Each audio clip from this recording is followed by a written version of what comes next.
ಕನ್ನಡ ಸಿರಿ ಭಾಗ 36 ಕಂದ ಪದ್ಯ. ಕಂದ ಪದ್ಯ ಅಂತಂದರೆ 4 ಸಾಲುಗಳಿಂದ ಕೂಡಿದಂಥ ಪದ್ಯ. ಇದು ಇದರ ಮುಖ್ಯ ಲಕ್ಷಣ ಆಗಿರುತ್ತೆ. ಹಾಗೆಯೇ ಮೊದಲ 2 ಸಾಲು ಮುಂದಿನ 2 ಸಾಲುಗಳಿಗೆ ಸಮವಾಗಿರುತ್ತೆ. 1 ಮತ್ತು 3ನೇ ಸಾಲುಗಳು ಸಮವಾಗಿದ್ದು 4 ಮಾತ್ರೆಯ 3 ಗಣಗಳನ್ನು ಹೊಂದಿರುತ್ತೆ. ಅಂದರೆ 4 × 2 ಒಟ್ಟು 12 ಮಾತ್ರೆಗಳು.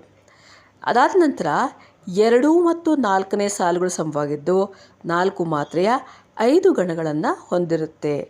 ಒಟ್ಟು 20 ಮಾತ್ರೆ. ಇದು ಕಂದ ಪದ್ಯದ ಮುಖ್ಯ ಲಕ್ಷಣ.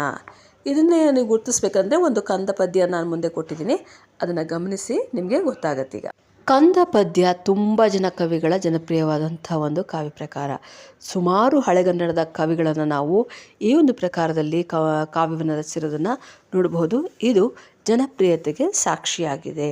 ಪಂಪ ಇರ್ಬೋದು, ನಾಗವರ್ಮ ಇರ್ಬೋದು, ಹೀಗೆ ಎಲ್ಲ ಕವಿಗಳು ಕೂಡ ಇದರಲ್ಲೊಂದು ಪ್ರಯೋಗವನ್ನು ಮಾಡಿದ್ದಾರೆ ಅಂತ ಹೇಳ್ಬೋದು. ನೋಡಿ, ಈ ಪದ್ಯವನ್ನು ಗಮನಿಸಿ. 1 ಮತ್ತು 3ನೇ ಸಾಲಿನಲ್ಲಿ ಏನಿದೆ ಅಂತಂದರೆ 4 ಮಾತ್ರೆ 3 ಗಣಗಳಿವೆ. ಹಾಗೆಯೇ 3 ಮತ್ತು 4ರಲ್ಲಿ ಏನಿದೆ ಅಂತಂದರೆ ಅಲ್ಲಿ ನೀವು 4 ಮಾತ್ರೆಯ 5 ಗಣನ ನೋಡ್ತೀರಾ. ವಿಭಾಗ ಮಾಡ್ಕೊಂಡಾಗ ಗೊತ್ತಾಗ್ತಿಲ್ಲ, 1 2 3 4 5. ಹೌದು, ಇದು ಕಂದ ಪದ್ಯದ ವಿಶೇಷ. ಇಷ್ಟೇ, ಇದನ್ನು ನೀವು ಗಮನದಲ್ಲಿ ಇಟ್ಕೋಬೇಕು. ಕಂದ ಪದ್ಯ 4 ಸಾಲುಗಳಿರುವಂಥ ಪದ್ಯ ಕೂಡ ಆಗಿದೆ. ಅಷ್ಟೇ ಅಲ್ಲದೆ ಇದ್ರ ಬಗ್ಗೆ ಇನ್ನೂ ನೀವು ದೀರ್ಘವಾಗಿ ತಿಳ್ಕೊಬೇಕಂದ್ರೆ ತುಂಬ ದೀರ್ಘವಾದಂಥ ವಿಡಿಯೋಗಳನ್ನು ನೋಡಬೇಕಾಗತ್ತೆ. ಇದು ಬರೀ ಮೇಲೆ ಅಂದರೆ ಒಂದು ಸೂಕ್ಷ್ಮವಾಗಿ ತಿಳಿಸಿರುವಂಥ ವಿಚಾರಗಳು. ಇನ್ನಷ್ಟು ಲಕ್ಷಣಗಳು, ಇನ್ನಷ್ಟು ನೀತಿ ನಿಯಮಗಳು ಕಂದ ಪದ್ಯದ ರಚನೆಯಲ್ಲಿ ಇದೆ. ಅವುಗಳನ್ನು ಯಾರು ಕನ್ನಡವನ್ನು ಐಚ್ಛಿಕವಾಗಿ ತಗೊಳ್ತಾರೋ ಅವರು ಕಲ್ತ್ಕೋಬೇಕಾಗತ್ತೆ.